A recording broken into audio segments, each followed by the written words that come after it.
Okay, so today we're going to be talking about performance states. Performance states are incredibly important to you guys, especially as endurance runners. It's vital that you guys understand the environment or the arousal state that you guys work best in. So we're going to touch a little bit on arousal, we're going to touch a little bit on anxiety, the differences kind of between those two things, and then how we can start to try and develop and figure out where we fit best in our arousal state. Okay, so I know I've shown this to you guys a lot, right? This is the inverted U, or the bell curve of performance and arousal, right? So who wants to, since I know that I've explained it to you guys 100,000 times, who wants to take a stab at what this is saying? You don't have to be right. How many people have had a math class before? How many people have had a math class where one of these, yes, so it's a parabola, right? So if I'm going to give you guys a hint, all right? If over here is you're literally in your bed asleep, like literally you're in Snooze Town Central, what is this? Okay, maybe not really, but let's. Anybody else have that? No. Like not Way too much. You're moving way too much. So not moving, but if we're talking about arousal, we're talking about this is like the world is on fire, like my world is ending, everything is going wrong, I'm terrified, I'm in complete and total panic mode. That's why I didn't necessarily disagree with death, right? Because you feel like you're dying. Sorry. It's okay. Who are you?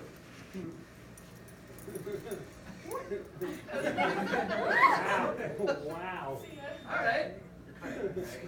So, I'm not cutting that. That was awesome. So yeah, so this would be like full on, like world is ending, I'm not okay. Okay? So then if we know that, and we know that going up and down, this vertical line indicates performance, what does this mean? Your best for yours. Right? Top of the parabola. So that means that in order for you to perform your best, according to the inverted U hypothesis, as your arousal level goes up, right, you'll start to notice that your ability to perform your best will go up. Up until a certain point where then you'll start getting over-aroused and your performance will start to drop off, right? And then you'll start to go from into like that really super nervous, ultra panicky mode, right? So that's essentially the relationship between arousal and performance at a really basic level. Okay? Now when we start talking about you guys, this curve is going to look very different for the fact that you guys are cross-country runners. It's going to look very different because some of you are guys and some of you are girls. It's going to look very different based off of hereditary differences, so things that you're born with, your natural affinity or hatred of stress and anxiety, right? And then it's also going to be very state dependent. And when we say state dependent, essentially we mean depending on what situation you're in, your arousal level is going to be different, and what you need to feel aroused is going to be different as well. So we have an invitational coming up this week, right? And that's very different. That's a very different situation to be in than a regular traditional 2-3 team meet, right? Running at an invitational against a whole bunch of schools, and there's tons of people everywhere, and you know all the crazy stuff going on, right? Versus showing up to a school like GAR or Nanacoke and hopping off the bus, running a race, and then getting back on the bus and heading out, right?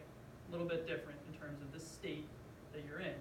That means that, you know, if we talk about different sports, athletes who are able to perform in like regular season games versus playoffs, right?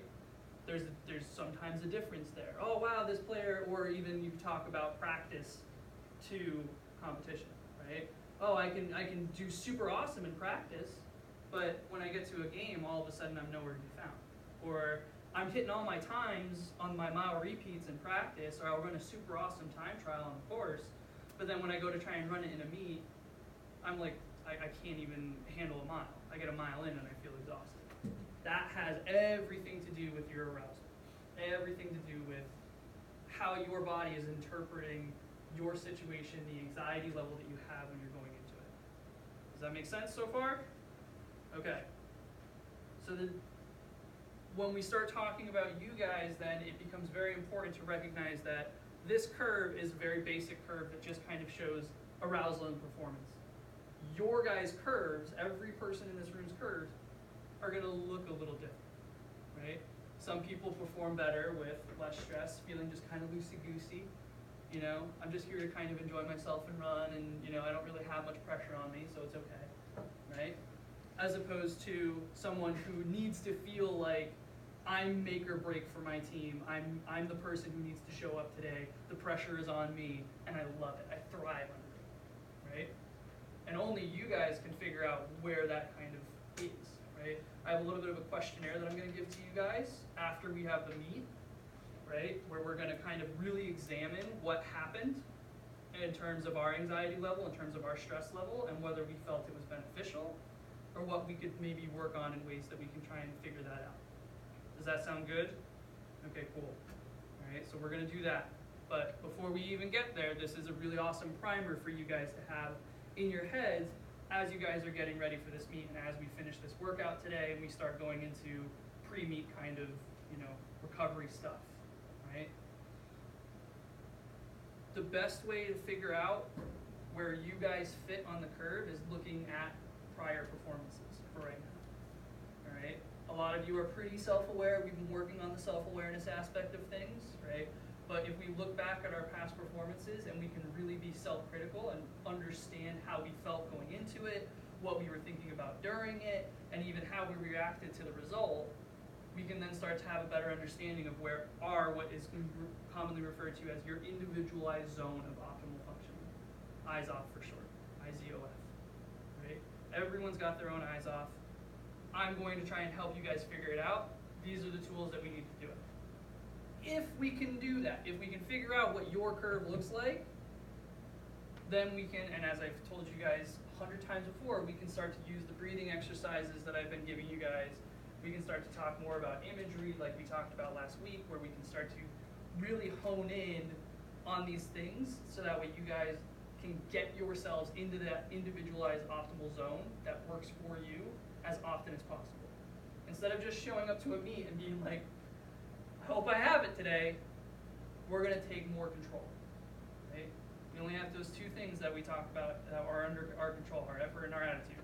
By getting and figuring out our eyes off, by understanding our relationship with arousal and what works best for us, we're creating a situation where we have the control over us getting to that zone as quickly and as optimally as possible. And once we're able to do that, performance becomes way more consistent, and we're giving ourselves the chance for those really standout performances that we all want to have, right? Does that still make sense?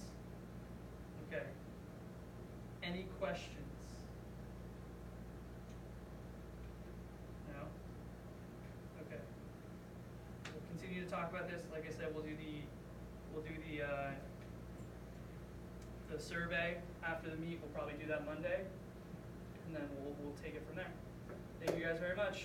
Appreciate it.